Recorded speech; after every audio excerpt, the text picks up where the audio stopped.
أحب الوفاء بشتى الصور.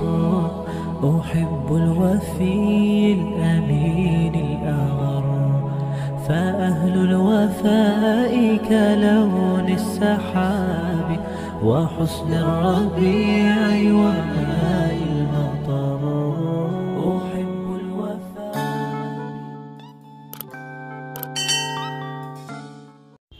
আসসালামু আলাইকুম, সবাইকে ওয়েলকাম জানাচ্ছি আমার চ্যানেল রুমিস ফ্যাশনেবল হাউসে। আমি যথারীতি সকালের নাস্তা দিয়েই আজকের ব্লগটিও শুরু করছি। আশা করি শেষ পর্যন্ত দেখলে আপনাদের ভালো লাগবে। তো আজকে হচ্ছে জটফট একটু সহজ নাস্তা তৈরি করছি। তো আসলে রুটি পরোটা নিত্য খেতে খেতে আর ইচ্ছে করে না, মাঝে মধ্যে একটু চেঞ্জ করা লাগে। তো সেটাই একটু ডিমে লবণ আর হচ্ছে একটু গোলমরিচ পাউডার ছিটিয়ে দিয়ে ডিমটা পোস্ট করে নিচ্ছি। আর পাশাপাশি দেখতে পাচ্ছেন পাউরুটি ছেঁকে নিচ্ছি একদম কম আগুন দিয়ে। ধীরে ধীরে এটা একটু হোক, গরম হোক, তারপরে আমি ডিমটাও বেছে নিয়ে এর ভিতরে একটু স্যান্ডউইচ বানিয়ে দিচ্ছি আর কি সবাইকে।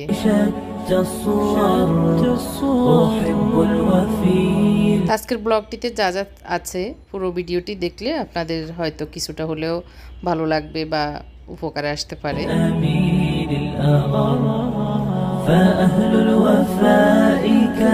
তো রুটিগুলো এদিক ওইদিক একটু উল্টিয়ে পাল্টিয়ে দিয়ে একটু আমি চিলি সস দিয়ে দিচ্ছি এখানে। চিলি সস দিয়ে তারপরে আমি আজকে মেয়োনিজ নেই, মেয়োনিজ থাকলে মেয়োনিজ দিলেও ভালো লাগে। তো যা আছে আসলে ঘরে তাই দিয়ে একটু জ্বালাই ফেলাই করে নাস্তা তৈরি করা আর কি। তো দিয়ে দিচ্ছি মোজারেলা চিজ একটু ক্রাশ করে। তবে বেশি দিব না, অল্প দিব, কারণ সব কিছু যে দাম বেশি খাওয়া যাবে না। অল্প অল্প করে একটু অল্প হলেও যেন সেটা স্বাদ হয়, মজা লাগে খেতে, সেভাবে করে দেওয়া। তো আমার তৌফিকে যা আছে বা আমাদের রুচিতে যা হচ্ছে আর কি, তাই তৈরি করে নিচ্ছি। একটু দিয়ে দিয়েছি একটু ফ্রেশ পাতাকপি এনেছিল, তো পাতাকপির একটু পাতা দিয়ে দিয়েছি নিচে। তারপর ডিম দিয়েছি, তারপর এখন দিয়ে দিচ্ছি শসা দিয়ে আবারও ওই যে চিলি সস একটু দিয়ে এই তো এইভাবে করে নিলাম আজকের পাউরুটি স্যান্ডউইচ। তো মোত্তাকি এবং ওর আব্বু খেয়ে নিবে এখন। আমি খেয়ে নিয়েছিলাম সকালে, আসলে সকালে আরও অনেকগুলো কাজ করেছি। তো সাহেব একটু ফজরের পরে ঘুমিয়েছিলেন, তো এখন নাস্তা খেতে বসেছেন। তো ওনাদেরকে খাওয়ার দিয়ে আমি আবার একটা আম কুটে দিচ্ছি, একটু ওনারা খাবে। আর আমি আমার রান্নার কাজগুলি করে নিব। রান্না দুপুরের কাজ এগিয়ে রাখলে তারপর হতে দেরি হয় না। আর আমি সকাল সকাল রান্না করি, যার কারণে নাস্তার সাথে সাথে দুপুরের খাবারটাও তৈরি হয়ে যায়। আর সারাদিন আমি অবসর থাকতে পারি, অন্য কাজে আমি সময় দিতে পারি। তো এই আমগুলি খারাপ না, ভালোই লাগে খেতে। বড় বড় আম, মিষ্টি আছে অনেক। এখন তো আসেনি, তারপর অন্যান্য বড় বড় আমের সিজন চলছে, তবে আমের দাম অনেক বেশি বেড়ে গিয়েছে। তো আম কুটে ওনাদেরকেও দিয়েছি, আমিও খেয়ে নিয়েছি। এরপরে একটু আমার ফেজের জন্য শ্যুট করে নিচ্ছিলাম এই প্রোডাক্টগুলির। নতুন কিছু প্রোডাক্ট আসছিল, তো এই হুকগুলি যেগুলি দেখতে পাচ্ছেন অনেকেই চাচ্ছেন এগুলি নিতে। তো আমার ফেজে এসেছে, আপনারা চাইলে নিতে পারেন। আর যেগুলি দেখিয়েছি এগুলো হচ্ছে পদ্মা বাঁধার এরকম ম্যাগনেট দড়ি বলবো নাকি ফিতা বলবো, যাই হোক এরকম সুন্দরই লাগে আসলে। তো অনেকগুলো কালার আছে, এগুলি চাইলে আপনারা নিতে পারেন। আর পাতা এই চামচগুলো সুন্দর, এগুলি আসলে আমি এক পিস মানে আমার জন্য রাখবো, দেখতে আসলে ভালো লাগে। আর যেই প্রোডাক্টগুলি আসে একবার, সেগুলি আর পরে নাও আসতে পারে। তো এই জন্য যেটা যখন আসে সেটা নিয়ে নেওয়াই ভালো আর কি। এরপরে এই যে ফ্রুট বাস্কেট বা সার্ভিং ডিশ বলা যায়, যেটাই হোক, এই ডিশটাও অনেক সুন্দর। তো এগুলিও আসলে শেষ হয়ে গেলে পরে আর পাওয়া যাবে না। এগুলি আমি আসলে পেজের জন্য একটু শ্যুট করে নিয়েছি। তো আপনারা চাইলে আপনাদের জন্য দরকার হলে নিতে পারেন। আর এই তো ডিমের কয়েক ধরনের এসেছে, বক্স এসেছে। তো আমি পাশাপাশি একটু চা খাচ্ছি। চাটা হচ্ছে একটু রং চা করে নিয়েছি, ভালো লাগতেছিল না এই জন্য। আর এই ডিমের বক্সগুলি নতুন ভার্সনের, নতুন কয়েকটি কালারেরই আছে। তো এক বক্সে 32টা ধরবে এরকম আর কি। 4টা 32 এক লাইনে হচ্ছে 8টা করে ধরা যায়। আর এগুলি আমার কাছে অনেক সুন্দর লাগে দেখতে, ডয়ার সিস্টেম এরকম। এগুলি আলাদা আলাদা, এই যে ডিম রাখলে কিন্তু এগুলি আর ওজনের কারণে খোলা যায় না, আর এমনি যখন খালি থাকে তখন কিন্তু খোলা যায়। আর কালারগুলি অনেক সুন্দর, সাদাও হবে মিষ্টি কালার, আর সবুজ টাইপের কালারটা এটা সি গ্রিন টাইপের, আর নিচেরটা একটু ব্লু আর ইয়েলো টাইপের।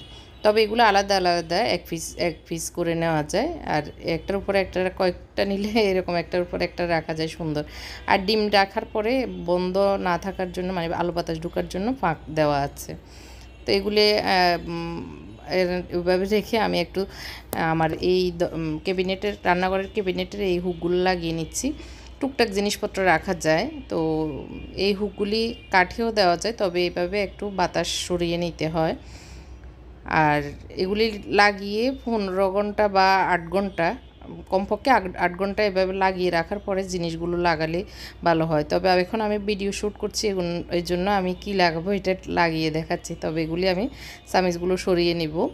তো এগুলি যখন গাম একবারে শুকিয়ে যাবে, লেগে যাবে, তারপরে জিনিস ঝুলানো উচিত আর কি, তাহলে অনেক দিন এগুলো এই স্টিকগুলো থাকে। তো এইভাবে আমার চামচগুলো, মেজারমেন্ট যে চামচগুলো এগুলোই রেখেছি। এরপরে দুপুরের রান্না কি করব, সেজন্য রান্না রেডি করে নিয়েছি, রান্নার সব আয়োজন আর কি। ডিম কিছু অতিরিক্ত আছে, সেগুলো ধুয়ে নেব, এর জন্য এগুলো অপরিষ্কার।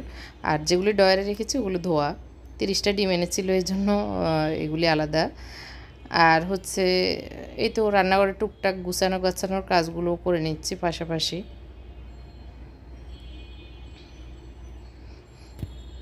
তো আজকে গরুর গোশত রান্না করছি, আর একটু শিমের বিচি রান্না করব। শিমের বিচিগুলো আসলে আস্তই ডিপ ফ্রিজে রেখেছিলাম, তো এখন সকালে নামিয়েছি।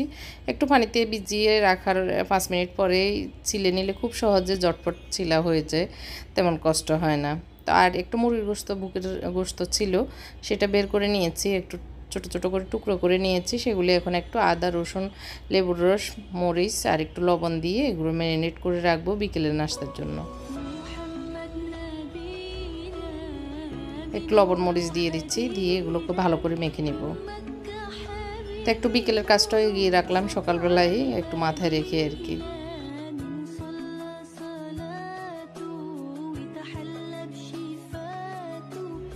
তো এই তো মেখে নিয়েছি, নেওয়ার পরে একটা সিলিকন ঢাকনা দিয়ে এভাবে নর্মাল ফ্রিজে রেখে দিব, যখন দরকার হবে এনে ভেজে নিব আর কি। তো এই সিলিকন ঢাকনাগুলি দিলে সুন্দরই লাগে, আবার জিনিসগুলো জীবাণুমুক্ত থাকে আর কি। তো আমি গোশতগুলো একসাথে পাতিলে দিয়ে ম্যারিনেট করে তারপর রান্না করব, সব কিছু একসাথে মেখে আর কি। আদা রসুন দিয়ে দিচ্ছি পরিমাণ মতো, দিচ্ছি মরিচ পাউডার আর হচ্ছে লবণ, জিরা পাউডার দিয়ে দিচ্ছি পরিমাণ মতো, 1 চামচ করে দিব ধনিয়া পাউডার দিচ্ছি। তারপর দিয়ে দিচ্ছি এখানে রাঁধুনি মাংসের মশলা অল্প দিয়েছি, আর এগুলো ঘরের তৈরি করা একটু গরম মশলা দিয়েছি। আর সরিষার তেল দিয়ে ভালো করে মেখে নিচ্ছি। রাঁধুনি মাংসের মশলা দিয়েছি, আর ঘরে তৈরি করা একটু পাঁচফোড়ন মশলাও দিয়েছিলাম আর কি।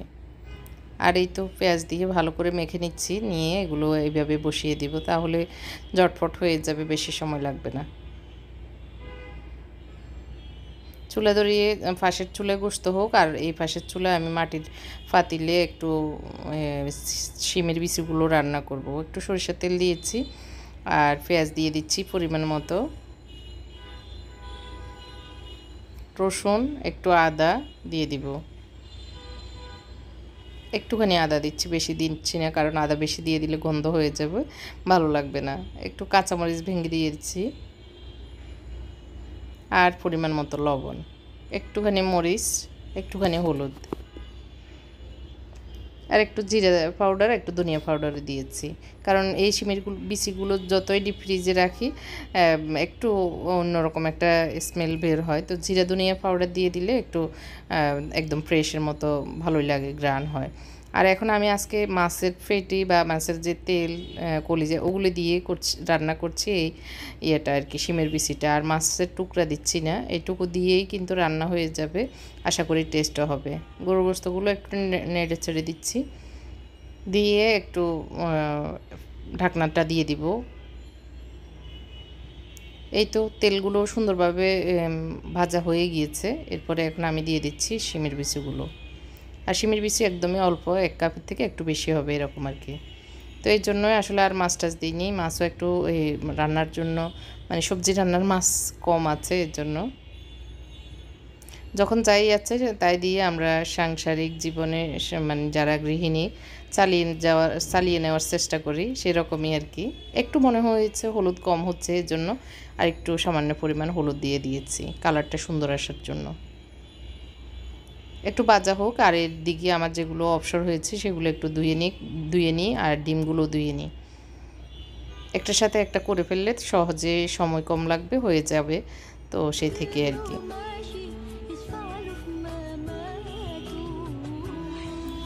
আর ওই যে মদিনা তো বললাম না, একদিনে ছুটি নিয়ে 3 দিন আর আসতেছে না, তো এখন আজকেও আসে নাই, এই আর কি।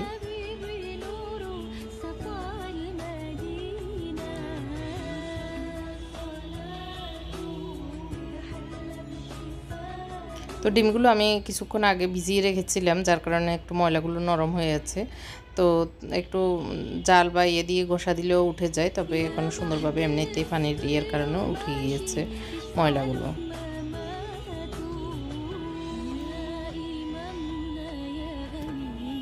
তো এই তো আমি আমার এইভাবে সাংসারিক কাজগুলো করে এগিয়ে নিয়ে যাচ্ছি।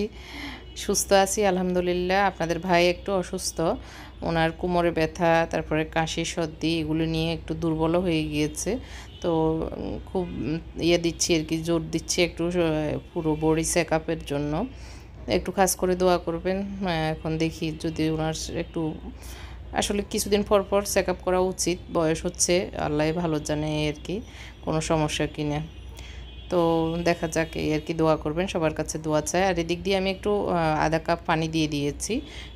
শিমের বিচুগুলো মোটামুটি কষানো হয়েছে, তো এই জন্য আবার পানি দিয়ে নেড়ে ছেড়ে ঢাকনা দিয়ে দিচ্ছি। এদিক দিয়ে গরু গোস্তগুলোও দেখে নিচ্ছি, দেখে একটু পানি দিয়ে দিচ্ছি, কারণ কষানো অনেকক্ষণ থেকে না কষানো হয়েছে। এখন পানি দিয়ে ঢাকনা একদম মৃদু আছে আর ঢাকনা দিয়ে রেখে দিব, তাহলে নরম হয়ে যাবে গোস্তগুলো।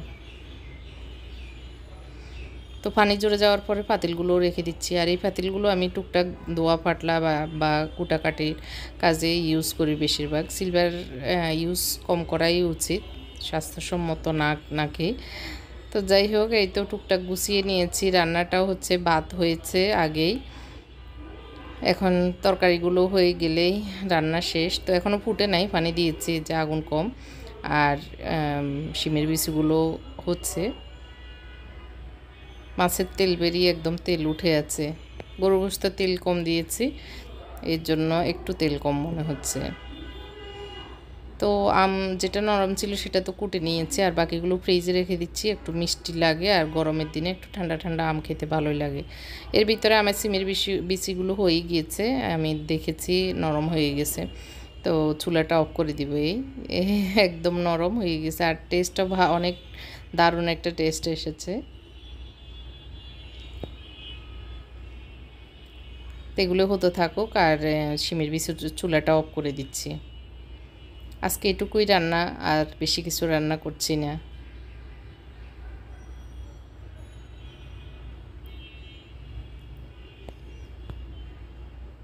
তো এই তো অনেক রোদ, তারপর মেঘলা এরকমই যাচ্ছে এখনকার এই কয়েকদিন।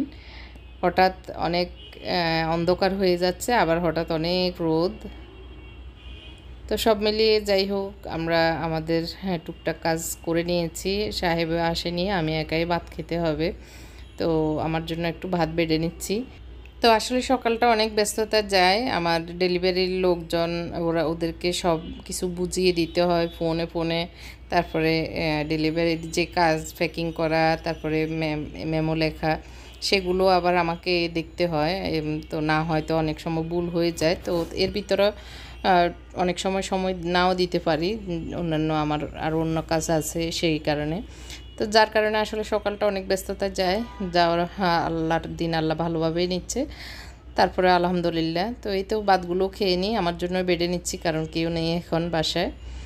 তো সবার কাছে দোয়া চেয়ে বিদায় নিচ্ছি। আল্লাহ হাফেজ, আসসালামু আলাইকুম।